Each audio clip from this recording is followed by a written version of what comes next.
Kebaktian 1 tadi Pastor Fuji berkhotbah tentang karunia-karunia, akan dilanjutkan di kebaktian 6 dan 7. Setiap karunia-karunia itu berharga, bukan hanya bahasa roh, ada karunia-karunia lain juga dalam kuasa Roh Kudus yang menjadi milikmu, bukan hanya dalam pelayanan, tapi khususnya dalam kehidupan. Khotbah saya di kebaktian 2, 3, 4, 5, judulnya tema besarnya baptisan Roh Kudus, dimunculkan di depan sini dengan setiap ibadah beda topik pula. Kebaktian yang keempat ini sekarang diberi tema bahasa roh yang melampaui akal budi. Saya akan masuk ke hal-hal teknis, meskipun enggak seorang pun mengerti ketika kita berbahasa lidah sebenarnya apa yang kita bicarakan. Tapi mengintip dari kebenaran firman, kita akan mengetahui apa saja yang kita kemungkinan besar katakan. Sehingga kita termotivasi, karena bahasa roh itu fungsional. Punya purpose yang luar biasa, tujuan yang dahsyat dalam kehidupan kita. Salah satu karunia kalau saya bisa sebut di dalam hidup saya yang paling berguna itu bahasa roh. Dia tidak sebesar kasih. Kasihlah yang mengubahkan hidupku. Yang terbesar adalah kasih. Kalau mau bicara soal runner up, juara 2 di dalam alam karunia malahan, saya sungguh-sungguh harus memberi kredit kepada bahasa lidah. Ini adalah karunia yang berkali-kali rescue me. Tanpa ini mungkin saya akan bukan tersesat dari Yesus di bumi karena saya sudah diselamatkan, tapi saya mungkin bisa salah jalan. Kalau saya tidak preview dulu dalam roh saya apa yang segera Tuhan lakukan, meskipun belum bisa saya pahami di kepala saya. Kalau Anda belum menerima bahasa roh, minta. Jangan berdebat. Kebaktian-kebaktian sebelumnya saya sudah jelaskan, dengarkan satu persatu, jangan ketinggalan. Ngapain sih? Ngapain kita perang doktrin? By the way, gereja kita supaya Anda tidak mereka-reka, gereja kita percaya baptisan Roh Kudus dengan tanda berbahasa roh. Dan itu sebagai berkat kedua setelah seseorang lahir baru. Meskipun diberikannya dalam beberapa kasus, itu sekalian waktu orang itu percaya Injil. Seperti Cornelius, dia terima Yesus langsung kepenuhan Roh Kudus dengan tanda berbahasa roh. Tapi saya percaya itu dua berkat yang beda sih. Yang pasti orang harus percaya Yesus dulu, kalau menentang Yesus gak mungkin bisa terima baptisan Roh Kudus. Baptisan Roh Kudus juga bukan baptisan selam. Itu amanat agung, itu harus dilalui agar kita jadi murid Kristus. Tapi baptisan Roh Kudus itu bukan berarti kalau kita berbahasa roh baru punya Roh Kudus. Pada saat hari kita terima Yesus, percaya Yesus adalah Tuhan, kita tuh udah punya Roh Kudus. Jadi gereja karismatik gak boleh menuduh gereja Protestan, lu orang gak punya Roh Kudus, gak boleh begitu. Tapi sebaliknya gereja Protestan tidak boleh menuduh gereja karismatik sesat.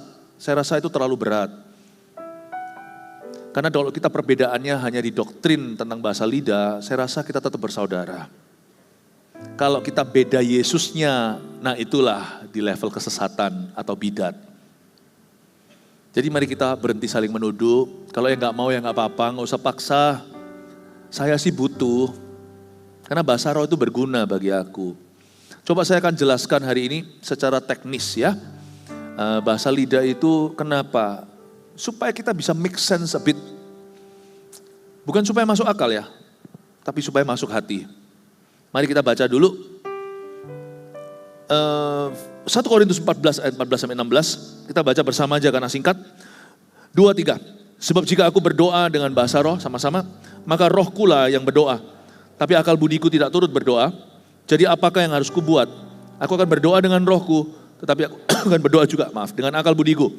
Aku akan menyanyi dan memuji dengan rohku, tapi aku akan menyanyi dan memuji juga dengan akal budiku. Sebab jika engkau mengucap syukur dengan rohmu saja, bagaimanakah orang biasa yang hadir sebagai pendengar dapat mengatakan amin atas pengucapan syukurmu? Bukankah ia tidak tahu apa yang kau katakan? Bahasa roh yang pasti seperti topik ibadah ini, ia melampaui akal budi. Susah untuk kita mencerna bahasa lidah itu apa kalau kita tidak beriman pada Tuhan. Karena kalau kita mau masukkan ke logika ya gak masuk-masuk secara logis. Yang pasti bahasa roh memang dicipta begitu. Dia harus melampaui akal manusia. Kita baca dulu ayat yang ke-14. Sebab jika aku Paulus berdoa dengan bahasa roh, maka rohkulah yang berdoa. Katakan rohkulah yang berdoa. Roh Kudus pakai roh kita untuk naikkan doa-doa yang rahasia. Dan itu enggak melalui akal budi, kalau bahasa Jawanya tidak kulon nuwun dulu. Tidak permisi ya melalui cernaan pikiran. No. Ada sesuatu yang Roh Kudus mau taruh yang akal budi enggak boleh tahu. Dan juga bukan hanya akal budi enggak boleh tahu.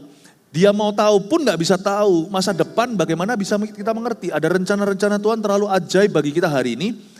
Tapi nanti ke depan waktu terjadi kita baru mengerti. Jadi waktu kita berdoa dengan bahasa roh, bukan hanya kita berbicara kepada Allah, tapi roh kita yang berdoa. Bukan berarti kita kesurupan, Roh Kudus tidak pernah menyurupi, dia memenuhi dan memenuhkan. Jadi orang berbahasa roh itu bisa berhenti kalau dia mau.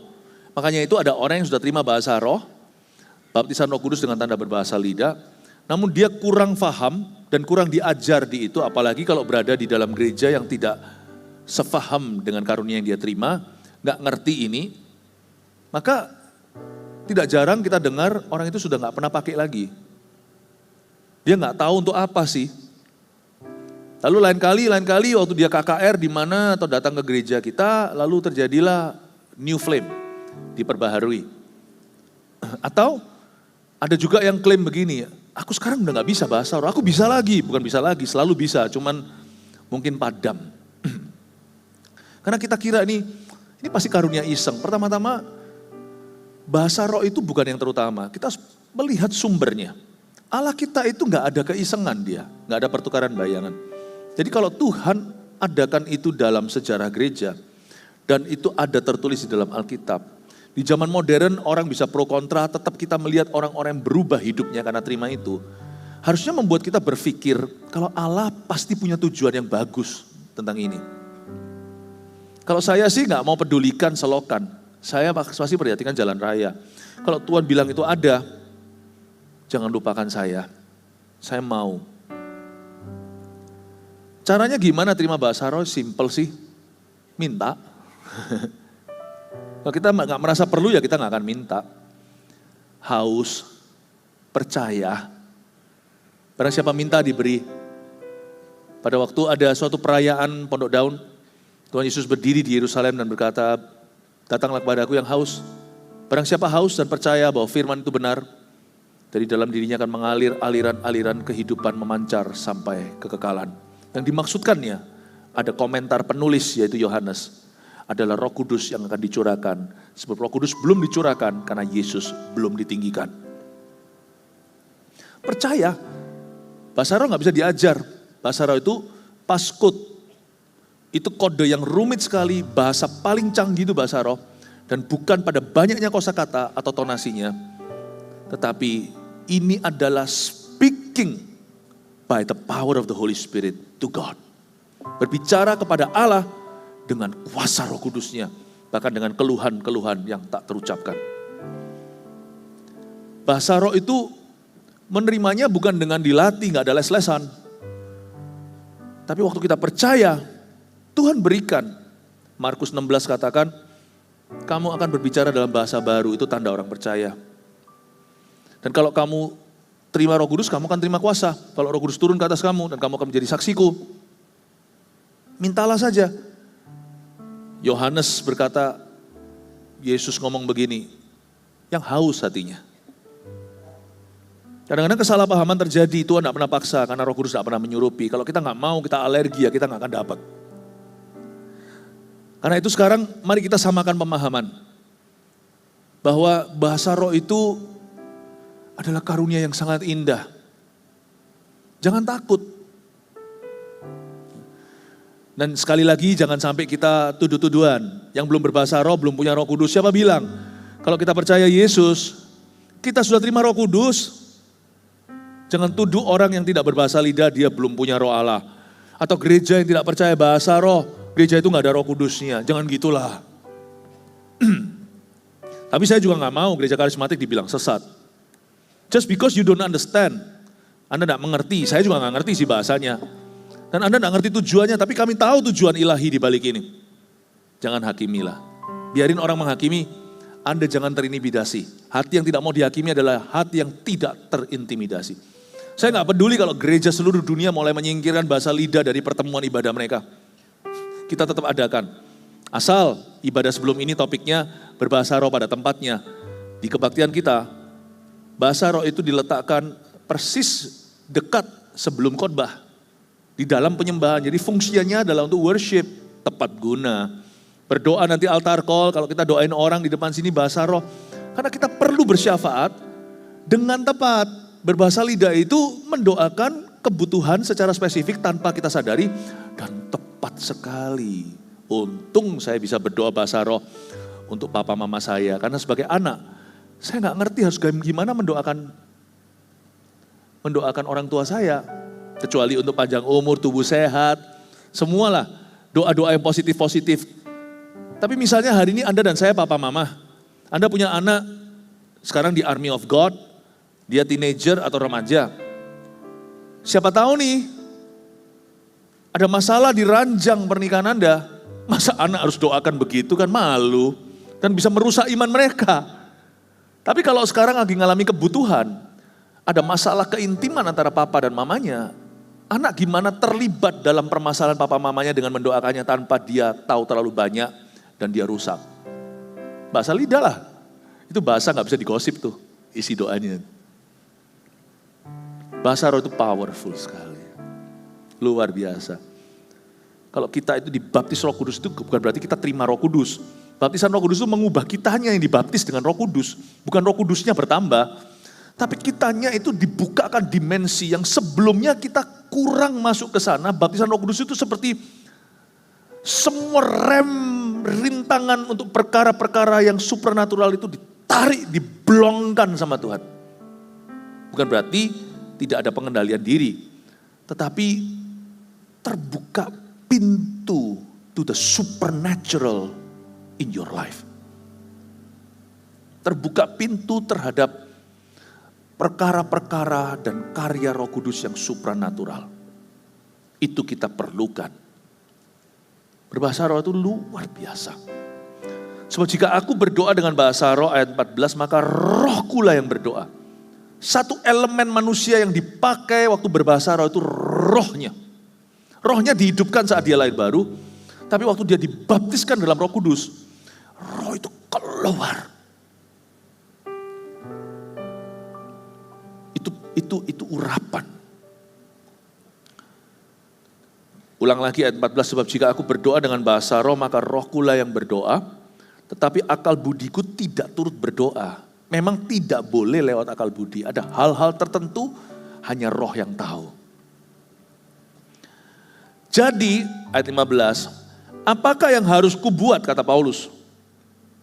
Paulus memutuskan, aku akan berdoa dengan rohku, saya akan berbahasa lidah. Tetapi aku akan berdoa juga dengan akal budiku. Seimbang. Jangan berbahasa lidah doang. Tetap harus ada doa dalam bahasa Indonesia kalau kita orang Indonesia. Mengapa harus doa dengan akal budi juga? Beda fungsinya. Ayat Alkitab mengatakan, aku akan menyanyi dan memuji dengan rohku. Tetapi aku akan menyanyi dan memuji juga dengan akal budiku. Paulus menambahkan begini, karena ketika aku berbahasa roh, rohku yang berdoa. Akal budiku gak turut berdoa. Tetapi waktu akal budiku berdoa, pikiranku ikut dalam doa itu.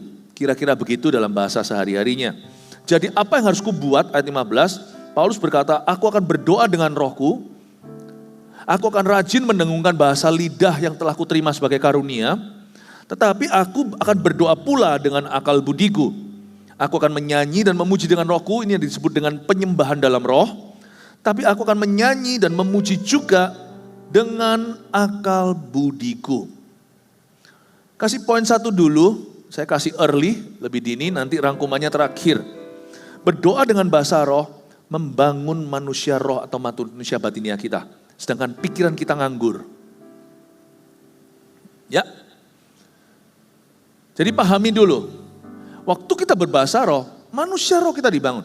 Manusia roh itu bukan manusia pengetahuan. Manusia roh itu manusia batinia. Pengetahuan membuat kita mengerti ekspektasi Tuhan. Sehingga ada kata-kata seperti ini, daging itu penurut meskipun dia tahu. Dia tahu kehendak Allah yang sempurna, tapi roh itu lemah. Kebalik. Rohnya penurut, maaf kebalik ya. Tapi daging lemah. Jadi kita harus mengerti bahwa daging kita sekalipun tahu, itu enggak tentu menjadi pemimpin hidup kita. Roh, kebalik lagi. Ini saya makan siomay mungkin nanti. Enggak ada hubungannya.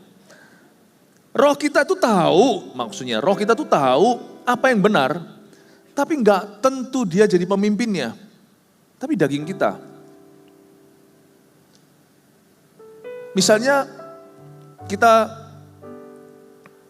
tahu bahasa aslinya kasih, agape, bahasa Yunani. Teori sih bisa selangit. Tapi manusia orang itu tipis. Kita tahu apa yang benar, tapi nggak niat untuk taat. Bahasa roh itu melatih kita untuk bersekutu dengan Tuhan, bahkan ketika tidak mengerti keadaan. Bahkan ketika kita tidak memahami apa yang kita sedang alami. Bahasa roh itu mengajari kita berdoa yang namanya berserah. Anda lihat ya, ada orang yang teorinya banyak, tapi kita tahu dia lemah. Dia tahu bahwa Tuhan sudah mengalahkan setan. Melihat orang kesurupan, dia nggak berani bertindak atas nama Tuhan. Bahasa roh itu adalah satu ruang persekutuan dengan Roh Kudus yang tidak langsung memupuki akal budimu, sehingga Anda jadi tahu atau lebih tahu, tetapi dia merangsang kerohanianmu, di sampai satu taraf di mana entah kenapa hatiku itu sangat terbeban. Hatiku sangat rindu, ada sesuatu yang terjadi di alam batiniam. Di mana hati kita mulai peka, bukan berarti kita merasa-rasa, orang yang kerasa-kerasaan. Tapi hati kita itu di draw near, seperti ditarik dekat sama Tuhan. Makanya itu orang yang berbahasa roh dan mendengungkannya, dia punya pengalaman pribadi dengan roh Allah yang susah diceritakan. Padahal sama orang-orang yang tidak berbahasa roh, pengetahuannya juga sama akan firman Tuhan. Apinya beda. Pewahyuannya juga beda. Berdoa dengan bahasa roh itu membangun manusia roh dan manusia batinia. Nah, sekarang saya jelaskan sedikit begini. Apa yang kira-kira kita katakan waktu kita berbahasa roh atau menyanyi dalam roh, sementara kita tidak punya pikiran apa-apa. Misalnya Anda tidak punya beban. Ya semua orang sih punya masalah hidup, punya persoalan. Tapi waktu kita berbahasa roh itu bukan dalam konteks berdoa syafaat. Misalnya saya kepingin doakan ayah saya. Saya berdoa mulai dengan akal budi Tuhan, aku doa untuk papa, bla bla bla. Tak lama kemudian saya berbahasa lidah dan nangis atau nggak nangis, atau saya berbahasa roh, atau saya ngerasa saya seperti bahasa rohnya garang berperang. Pokoknya saya doa sampai hati saya itu pelong, sampai hati saya itu seperti damai sejahtera, ada kelepasan damai sejahtera dalam hati saya.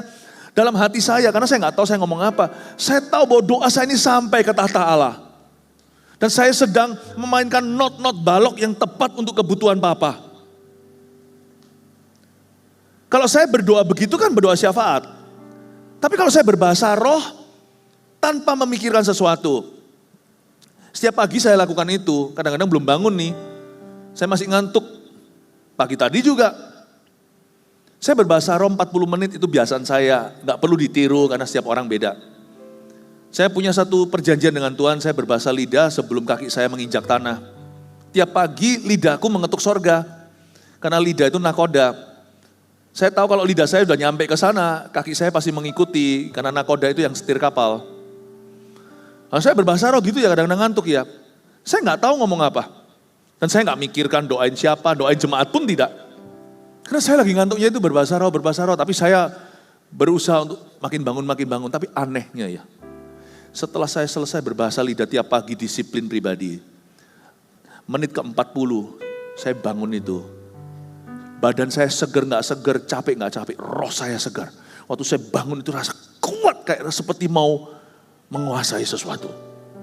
Aneh, efek saya berbahasa lidah tiap pagi. Tanpa mikirin sesuatu atau bersyafaat bagi siapa.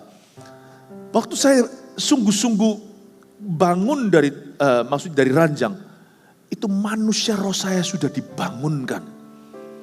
Merasa penuh, merasa solid, merasa kuat. Seperti orang habis nge-gym, dia makan dada ayam, minum protein. Waktu hari kedua setelah Anda angkat besi, rasa kayak seperti seret-seret di sini. Yang nge-gym kan tahu, kayak rasanya ototnya itu seperti kontraksi. Anda merasa sesuatu, tapi ini bukan fisik atau jasmani. Saya berbahasa roh, itu selalu berujung manusia roh saya tiba-tiba merasa berotot dan kuat. Anehnya masalah datang, biasanya kalau saya nggak dimulai dengan bersekutu dengan Roh Kudus dulu, saya biasanya akan langsung limbung. Seperti kefas, seperti bulu-bulu yang ditiup dengan angin. Tapi kali ini masalah tiba, sekalipun tidak terduga, persoalan menabrak saya, tantangan dan rintangan di depan. Tahu sih tahu, mau saya bahasa lidah atau tidak, saya tahu apa yang harus saya lakukan, apa yang benar menurut firman. Tapi roh saya itu kuat. Hal pertama yang menjadi reaksi saya ketika saya dihantam dengan berita ini, ketika saya diperlakukan begitu, yang pertama-tama, kok bisa ya ada kekuatan untuk saya bersyukur pada Tuhan, dan optimis saya melihat pasti Tuhan punya maksud di baliknya. Kaget saya, itu bukan pengetahuan, itu spirit. Itu kuat. Makanya waktu saya menginjakkan kaki di tanah, I'm ready untuk hari itu. Sebab jika aku berdoa dengan bahasa roh, maka rohku lah yang berdoa. Alkitab mengatakan, roh kita yang dibangun. Berdoa dengan bahasa roh itu membangun manusia roh dan manusia batinia. Nah sekarang saya curious, penasaran. Kira-kira ngomong apa aja sih sama Tuhan kok bisa setiap kali saya berbahasa lidah itu berujung kuat sekali secara rohani. Why? Saya lihat pada waktu Pentakosta, 120 orang terima lidah api. Dari 120 orang yang terima lidah api, banyak orang berdebat begini, bahwa mereka semua bicara bahasa manusia. Jadi glossolalia bahasa Yunaninya, bahasa roh waktu saat Pentakosta 10 hari setelah kenaikan Tuhan. Itu bukan bahasa lidah sekarang yang di gereja-gereja karismatik yang sesat. Mereka ngomong bahasa roh yang seringkali jadikan bahan lelucon sama orang-orang yang tidak percaya. Ngomongnya ini itu kayak orang bodoh atau kayak orang gila. Sedangkan para rasul zaman itu 120, mereka semua bicara bahasa yang bisa dimengerti, bahasa asing semua tuh orang-orang Galilea. Mungkin perlu dipikirkan sekalipun Alkitab tidak menjelaskan secara terperinci. Dari 120 orang itu saya hitung list atau daftar bangsa-bangsa yang diwakili. Ketika rasul-rasul itu, 12 rasul itu bangkit berdiri dan berkhotbah kepada mereka, sekalipun khotbah Petrus yang dicatat. Dari 120 orang yang terima lidah api, hanya ada 12 plus, taruhlah paling banyak 15. Bahasa-bahasa yang disebutkan, Mesopotamia, bahasa Mesir, disebutkan di sana. Dan di ayat itu dijelaskan bahwa rasul-rasul, 12 rasul itu, bukan Yudas, sudah ada penggantinya Matias. Mereka berdiri dan sama-sama menyebut perbuatan Tuhan. Sehingga orang-orang yang ada di sana di Yerusalem geleng-geleng kepala. Mereka ini kan para nelayan, orang Galilea. Kok bisa bahasa asing, bahasa Roma, bahasa Itali juga. Kalau saya baca di situ, 12 sampai 15 bahasa diwakili. 120 orang berbahasa lidah. Yang ditafsirkan cuma 15. Saya percaya ada 105 yang lainnya tidak berbahasa manusia, mereka semua berbahasa roh pasti. Ada 2, paham maksud saya? Gak mungkin Tuhan itu gak tertib. Dari 120 orang yang berbahasa roh, tiba-tiba 12 itu berubah jadi bahasa manusia. Bayangin orang Galilea, bayangin misalnya ada orang Indonesia ngomong fasih bahasa Jepang. Dari 120 orang, gak mungkin ada 5 yang ngomong bahasa Jepang, orang Jepangnya bisa bingung. Orang Jepang hanya memperhatikan, di antara 120 itu ada 1 yang ngomong bahasa Jepang, mau bahasa Spanyol kek, mau bahasa Chinese kek, telinganya pasti FM-nya ke bahasa lokalnya. Tuhan gak mungkin bangkitkan 5 orang berbahasa Jepang di antara 120 orang yang kepenuhan. Belum lagi 5 orang bahasa Spanyol, 5 orang bahasa Betawi. Kalau saya baca itu, hari Pentakosta, sebagian besar ngomong bahasa lidah. 12-15, 12 rasul itu bangkit, berubah jadi bahasa manusia untuk jadi khotbah. Paham maksud saya Bapak Ibu Saudara? Berarti bahasa roh itu ada artinya. Bahasa roh itu bukan kebodohan. Bahasa roh memang ada tipe-tipe tertentu di waktu-waktu khusus dia berubah menjadi bahasa manusia. Ngomong sama orang. Tetapi mostly sebagian besar yang namanya glossolalia itu bahasa malaikat yang tidak bisa kita ketahui artinya. Karena itu jangan pernah Anda merasa bahasa lidah Anda itu tiada makna. Itu ada artinya. 12-15 orang lah taruhlah yang berubah jadi bahasa Mesir, Mesopotamia, bahasa Arab hari itu. Mereka bicara hal yang sama 100 lebih yang lainnya yang glossolalia berbahasa lidah. Dan Alkitab menjelaskan mereka semua tercengang mendengarkan orang-orang Galilea ini menceritakan perbuatan-perbuatan Allah yang besar. Listen, saya mau giring Anda untuk mengerti sesuatu. Bedanya 12 rasul yang berdiri jadi bahasa asing itu, mereka menceritakan perbuatan Allah sebagai penginjilan. Ngomong sama orang dan dalam bahasa yang dimengerti. Anda mau ngomong bahasa Chinese, kepada orang China, Anda bicara bahasa Chinese, bukan Japanese. Berubah artinya. Tapi sisanya saya asumsi mereka semua tidak ngomong bahasa Jepang rame-rame, sini 7 Jepang, Chinese-nya 5, bahasa Jawa ada 14, bingung itu nanti. Tuhan punya 1 orang bicara 1 bahasa, setiap orang giliran, saya yakin sebagian besar ngomong bahasa lidah. Tapi 1 rangkuman, yaitu semua mereka menceritakan perbuatan-perbuatan Allah yang besar. Ya, berarti saya ambil 1 kesimpulan. When you speak in tongues, waktu Anda berdoa dalam bahasa roh, tanpa ada pikiran syafaat, Anda sedang mengakui perbuatan Tuhan yang besar. Gak heran, setelah saya bahasa lidah, sekalipun saya gak ngerti saya ngomong apa, ujungnya akhir sesi itu, saya merasa kayak saya kuat. Bagaimana tidak, 40 menit saya cerita tentang perbuatan Allah di balik bahasa lidah saya. Tapi saya gak ngomong sama istri saya yang tidur di sebelah saya gak ngomong sama orang. Saya ngomong ke Tuhan, Tuhan, Kau besar Tuhan. For you are great, you do miracles so great. There is no one else like you. There is no one else like you. Sebab Kau besar, perbuatanmu ajaib. Tiada seperti Engkau. Tiada seperti Engkau. Kita bisa mengerti, kali ini barusan yang saya nyanyikan dalam bahasa Inggris dan bahasa Indonesia. Dan kita sudah familiar dengan lagunya.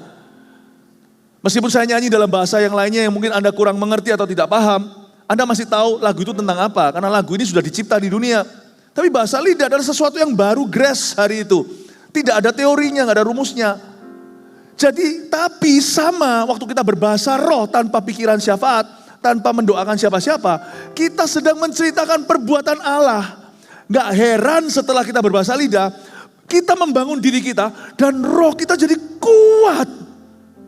Ni pen wei ta, ni xing wei ta di sheng ji, 无人能与你相比，无人能与你相比。你本伟大，你心伟大的圣迹，无人能与你相比. Nggak ngerti kan banyakan? Tapi kan Anda tahu nih lagunya apa. Cuman bedanya bahasa roh adalah lagu baru.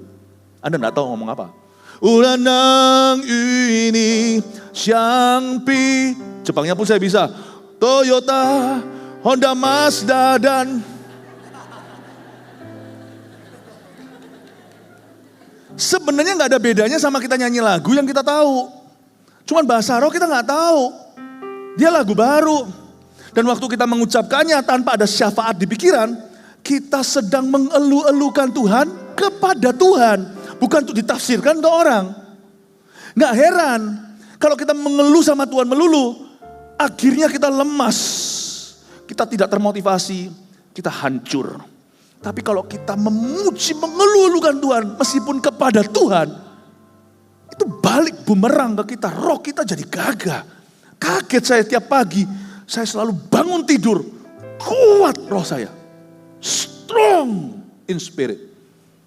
Jadi kalau saya lihat ada orang di dekat saya, 5 orang nangis, saya nggak nangis, saya yang hibur mereka. Kalau orang bingung, saya yang jadi jawaban. It's not me, bukan gagah perkasa. Itu Roh Kudus, itulah fungsinya bahasa roh di dalam hidup doamu. Kalau nggak mau ya nggak apa-apa. Yang mau boleh minta. Karena bahasa roh itu mengeluh-elukan perbuatan Tuhan. Makanya siapa berbahasa roh, kata Alkitab, membangun dirinya sendiri. Di pasal ini ditulis begitu. Kenapa Anda terbangun?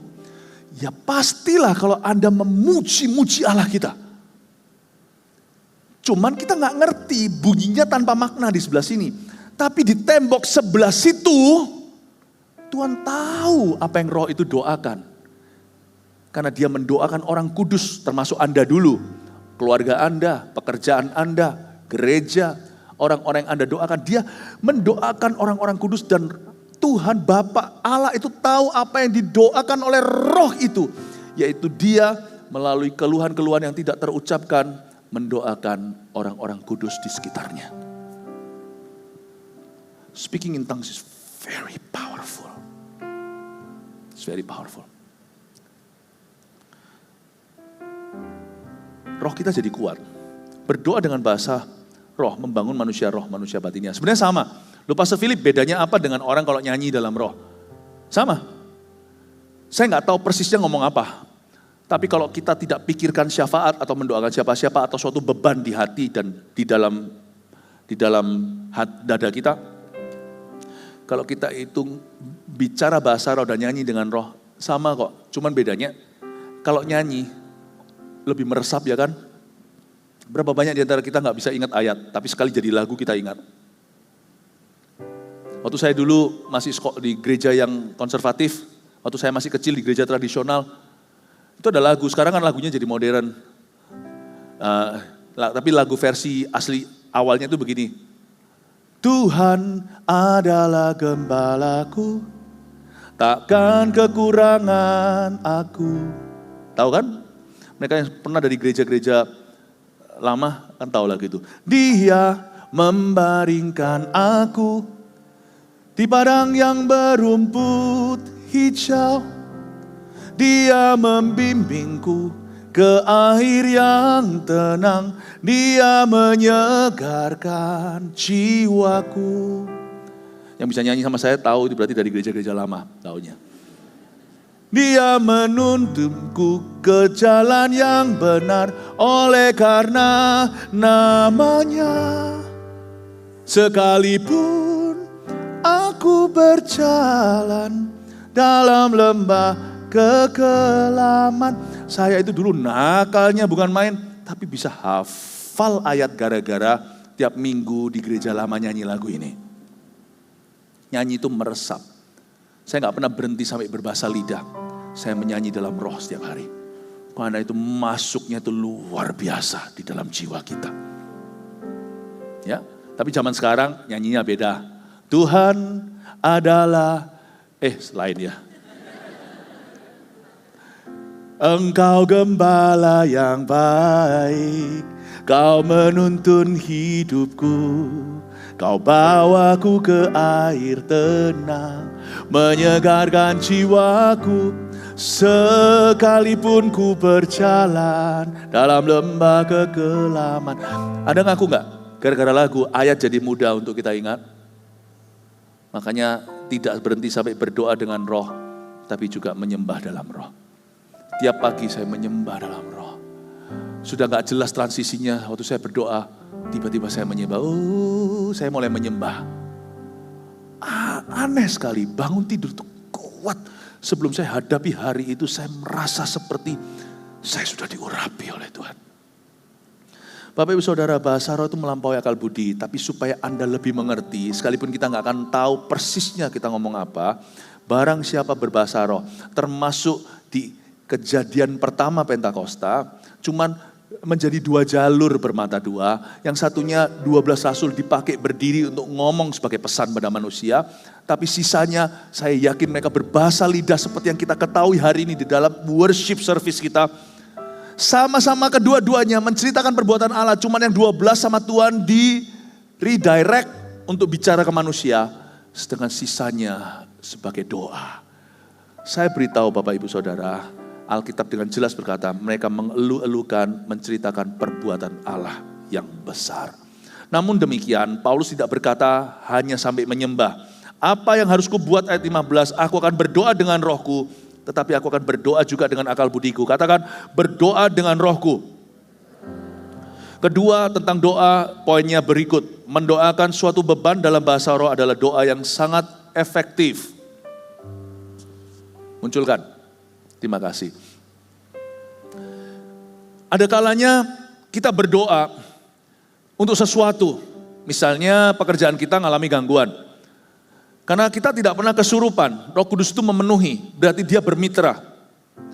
Jadi di dalam mitra, sekalipun dia mitra senior, kita mitra juniornya.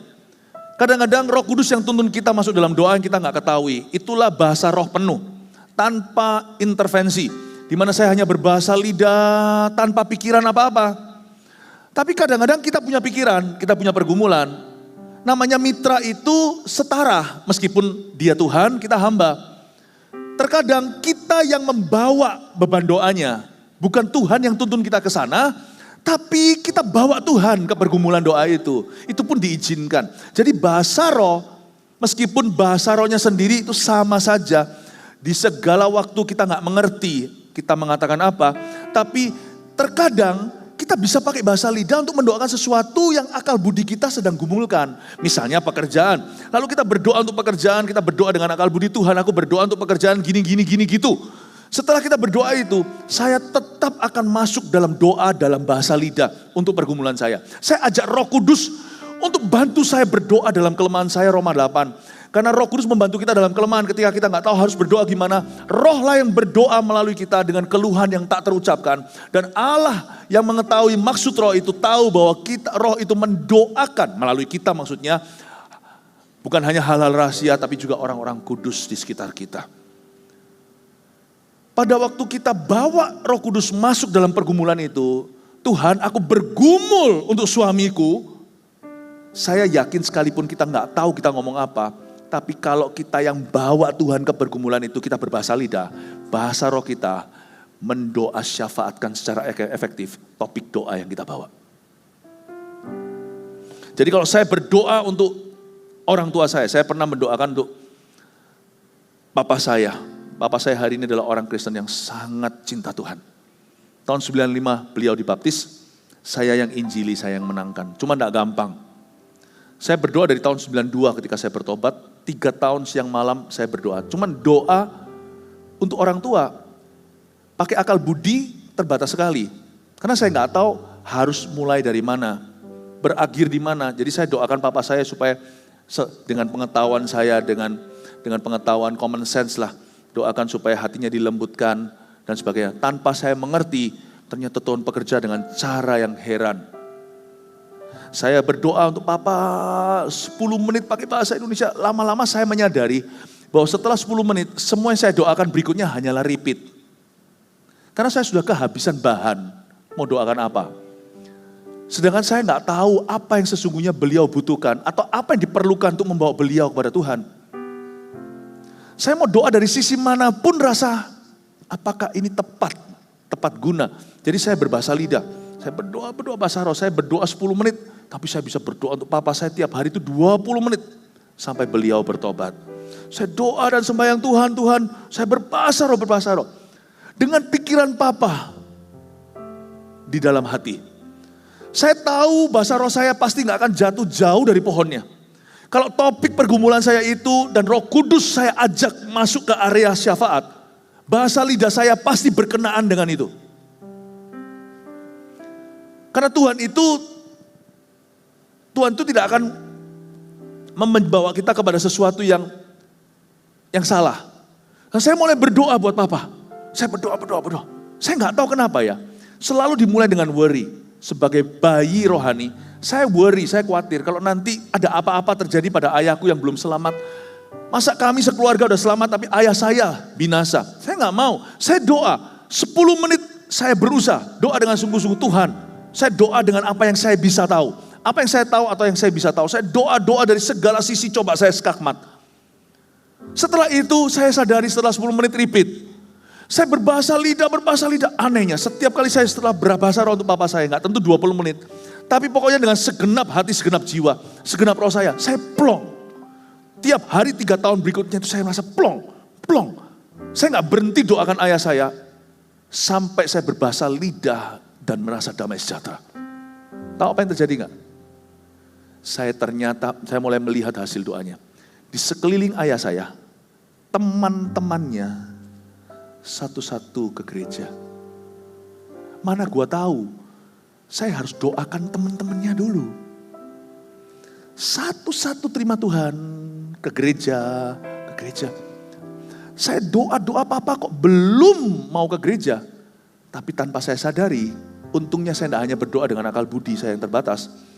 Saya mungkin sudah mendoakan sekeliling papaku. Tanpa saya tahu bahwa itu penting dalam hidup beliau. Satu-satu temannya ketangkep Tuhan. Pada saatnya tiba, ayah saya terima Tuhan dengan mudah. Dan salah satu teman beliau yang selalu kurang bagus, yang memberikan pengaruh-pengaruh yang anti Tuhan, itu tiba-tiba dijauhkan. Terjadi korsleting hubungan. Padahal teman lama tiba-tiba menjauh. Teman itu tidak bagus pengaruhnya. Tapi tiba-tiba dia dijauhkan. Mungkin doa saya dalam doaku, saya sebut teman itu. Jauhkan dia Tuhan. Tapi saya nggak ngerti kalau itu perlu. Saya percaya roh saya mendoakannya. Akal budi saya nggak tahu. Ketika Anda berdoa, mendoakan suatu beban yang sudah ada, Roh Kudus akan ke sana. Bahasa roh Anda itu nggak ngawur.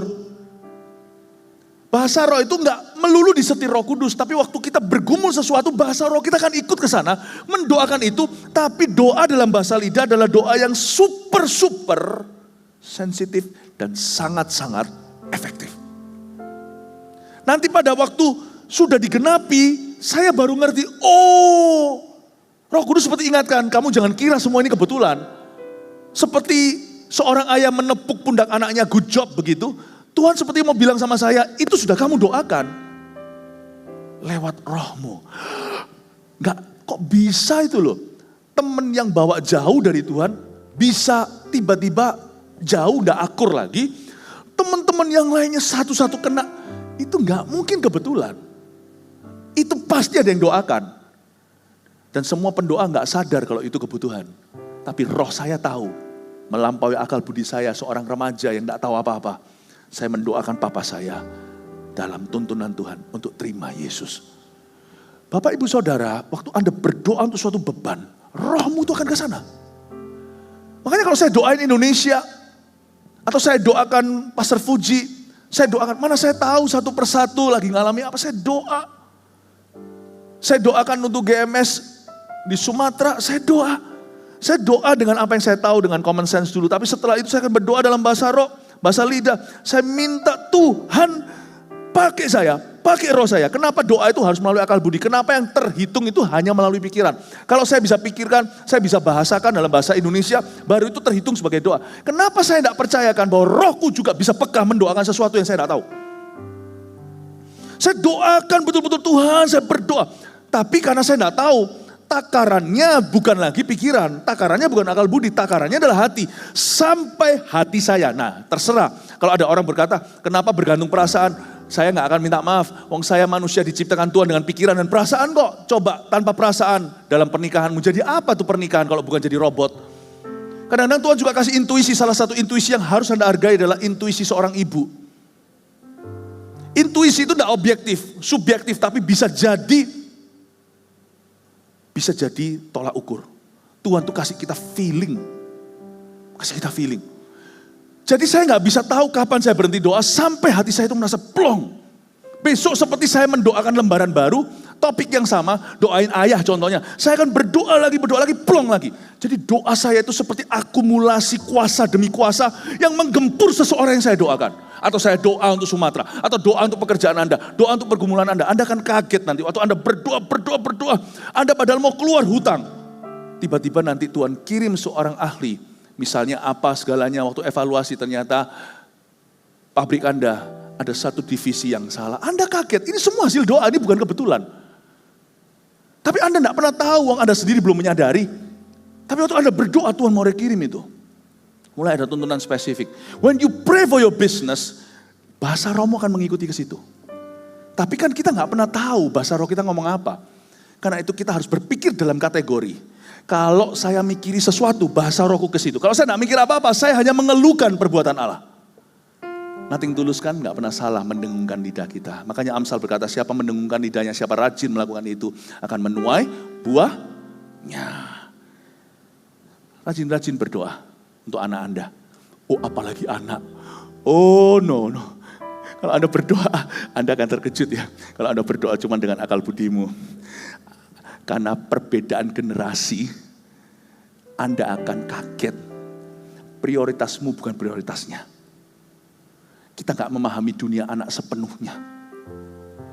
Mungkin bisa-bisa kalau Anda hanya bergantung dengan hematmu atau bersandar pada pengertianmu sendiri, yang kau doakan meleset semua terhadap remajamu di rumah. Saya rajin doakan anak saya satu-satu dengan bahasa roh. Saya berdoa, saya tidak tahu bahaya apa menanti mereka. Saya tidak tahu dunia mereka, saya tidak mengerti karena saya bukan di usia mereka. Saya berdoa, saya butuh Roh Kudus. Ini yang disebut bahasa roh adalah bermitra dalam perkara-perkara yang tidak tahu bersama dengan Roh Allah. Ini adalah gift yang luar biasa. Terakhir yang ketiga, menyanyi dengan bahasa roh adalah keintiman terdalam dalam penyembahan.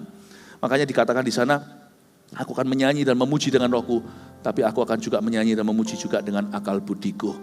Waktu kita menyanyi dengan dalam roh atau penyembahan, itu keintiman terdalam. Dalam sebuah ibadah, disayangkan kalau gereja menghilangkan ini.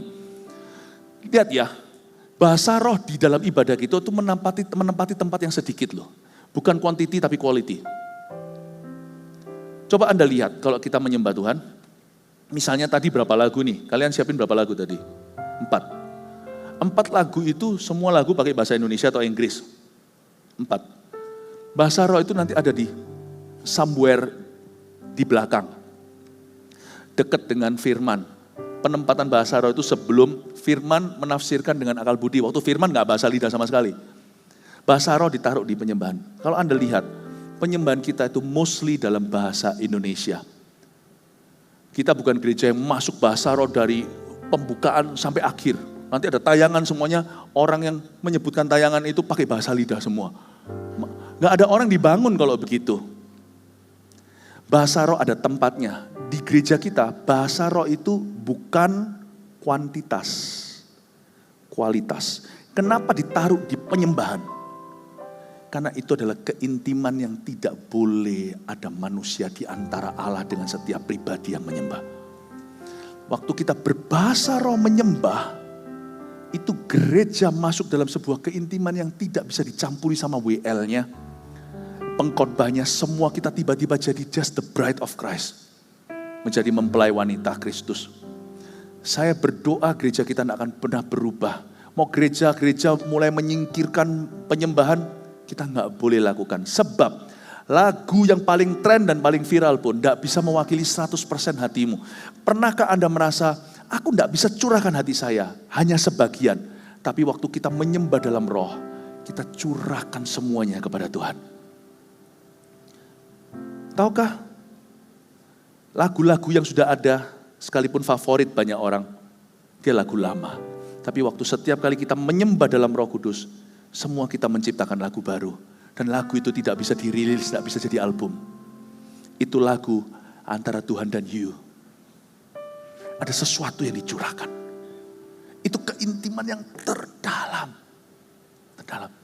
Banyak orang, waktu dia berbahasa lidah saat menyembah, dia gak bisa menjelaskan, mengartikan apa yang terjadi. Tapi ada suatu keintiman yang terjadi antara dia dengan Tuhan ketika dia menyembah saat itu. Dan itu, sekalipun kita berdoa menyanyinya bersama-sama, masing-masing kita punya pengalaman pribadi dengan Roh Kudus. Makanya menyanyi dengan bahasa roh adalah keintiman yang paling dalam dengan Tuhan dalam sebuah penyembahan. Makanya saya tidak mau ambil itu dari gereja kita. Apapun terjadi, gereja kita tetap membuka waktu dan tempat agar setiap orang bersekutu intim dengan Roh Kudus secara individu, meskipun dalam penyembahan bersama. Paham ini ya Bapak Ibu Saudara? Terakhir, lalu untuk apa kita berdoa dengan akal budi? Ayat 16, sebab jika engkau mengucap syukur dengan rohmu saja, bagaimana orang biasa yang hadir sebagai pendengar dapat mengatakan amin atas pengucapan syukurmu? Bukankah ia tidak tahu apa yang kau katakan? Tetap perlu berdoa dengan akal budi. Karena kalau kita tidak berdoa dengan bahasa yang dimengerti, kita nggak bisa follow up diri sendiri. Kalau saya berdoa, saya selalu memulai dengan doa dalam bahasa Indonesia, mengakhiri dengan doa bahasa Indonesia supaya saya tahu benang merahnya, supaya saya punya memori tahu bahwa lain kali doaku terakhir kemarin di mana saya lanjutkan. Akal budi kita juga perlu punya pegangan. Kenapa kalau kita menyembah tetap perlu punya lagu seperti tadi yang disiapkan 4 lagu yang bisa dimengerti. Karena lagu-lagu itu menjadi spiritnya gereja. Lagu-lagu itu membuat kita tahu tadi kita mengagungkan Yesus bersama-sama. Dengan semangat seperti ini. Lagu itu bicara apa dalam kehidupan kita. Bagian rohani mana yang kita dibangun bersama-sama hari ini secara korporat. Doa secara akal budi itu akan bisa memfollow up diri sendiri. Nanti kalau Tuhan jawab doa kita jadi tahu itu jawaban doa. Karena saya berdoa untuk ayah saya kasih contoh ilustrasi tadi. Saya doanya minta ayah saya selamat, supaya minta dibaptis. Jadi saya ngerti. Di area itu bukan misteri, sehingga nanti waktu terjadi tahun 1995, saya nggak bisa sebut itu kebetulan. Saya nggak bisa sebut kebetulan, karena saya memang mendoakan. Doa saya jelas kok, 1, 2, 3, Tuhan selamatkan keluargaku lengkap kami berlima. Selamatkan ayah saya yang belum jadi orang percaya. Aku berdoa supaya dia dibaptis, supaya dia sungguh-sungguh ke gereja baca Alkitab. Jelas doaku dengan akal budi itu supaya bisa follow up doa sendiri. Tapi itu semua adalah doa-doa dengan ekspektasi yang sudah dibahasakan dengan lugas. Jadi saya ngerti, kalau itu terjadi, itu adalah jawaban doa. Itu bukan kebetulan. Tapi yang saya tidak duga adalah teman-temannya satu-satu itu diubah dulu sebelum ayahku. Itu bukan lagi kesengajaan. Itu keajaiban. Saya baru ngerti ternyata doaku efektif ya. Kami sekeluarga berdoa dalam bahasa roh untuk papa. Ternyata kejadian-kejadian ini saya yakin itu adalah jawaban doa kami. Kami aja yang gak ngerti kalau kami sedang mendoakan itu. Saya gak terbesit dalam pikiran saya doakan teman-temannya dulu. Karena papa saya itu setia kawan sekali. Itu keajaiban. Nah, doa bahasa roh itu di area dan arena keajaiban. Dalam area yang mystery for you today. Doa akal budi itu kesengajaan. Frameworknya atau bingkainya. Membuat Anda bisa follow up doa sendiri. Dan tahu ketika kejadian itu adalah jawaban, bukan kebetulan. Paham Bapak Ibu Saudara? Itu yang disebut di ayat 16. Sebab jika engkau mengucap syukur dengan rohmu saja. Bagaimana orang biasa yang hadir sebagai pendengar dapat mengatakan amin atas doamu. Kita baru bisa berkata amin untuk akal budi. Yang mengaminkan waktu saya berdoa bukan hanya saya. Koko saya, adik saya, mama saya berdoa untuk anggota keluarga terakhir untuk masuk dalam kerajaan sorga. Karena doa dalam akal budi kami bisa amin, kami bisa sepakat. Nah kalau kita bahasa roh mana bisa aminkan? Kalau ada orang berbahasa lidah lalu kita berkata amin. Loh amin apa? Dan kalau saya berbahasa roh, Anda berbahasa roh sendiri-sendiri, saya nggak bisa aminkan doa Anda. Saya nggak tahu Anda ngomong apa. Anda nggak bisa aminkan doa saya. Anda tidak mengerti saya ngomong apa sama Tuhan. Kata amin itu baru possible kalau kita doa dalam akal budi, nyanyi dalam akal budi. Mari kita berikan tepuk tangan untuk Tuhan, lalu semua tepuk tangan. Karena kita menyembah Tuhan bersama-sama. Kita tahu bagaimana mengaminkan, kita tahu bagaimana sepakat dalam iman. Tapi bahasa roh itu di area dan arena keajaiban. Apa yang misteri bagi kita hari ini. Waktu kita berbahasa lidah berdoa, kita masuk di dalam perkara-perkara yang kita belum tahu. Saya bersyukur saya bisa berdoa untuk masa depan yang saya tidak tahu dengan bahasa roh. Saya bersyukur saya bisa berdoa untuk Anda tanpa saya kenal satu persatu. Saya bersyukur saya bisa berdoa untuk orang yang dekat dengan saya tanpa tahu semua masalahnya. Saya bisa berdoa bagi seseorang tanpa rusak iman saya, tanpa terlalu banyak informasi untuk bisa digosip ria. Saya bersyukur untuk bahasa lidah. Bapak Ibu Saudara, dengan ini saya selesai. Bahasa roh memang melampaui akal budi. Tapi kalau Anda mau melihat perbuatan-perbuatan Allah yang besar dalam hidupmu, melebihi rancangan dan dugaanmu, mintalah karunia ini. It's there for the asking. 3 poin ini munculkan bersama-sama. Silakan difoto lalu kita berdoa. Bahasa roh yang melampaui akal budi 1. Berdoa dengan bahasa roh, membangun manusia roh atau manusia batinia. 2. Mendoakan suatu beban dengan bahasa roh adalah doa yang sangat efektif. 3. Menyanyi dengan bahasa roh adalah keintiman terdalam dalam penyembahan. Berikan tepuk tangan untuk Tuhan. Mari kita semua bangkit berdiri. Saya buka rahasia ya, saat teduh bersama. Siapa yang menyaksikan saat teduh, angkat tangan? You have no idea how much I speak in tongues for you.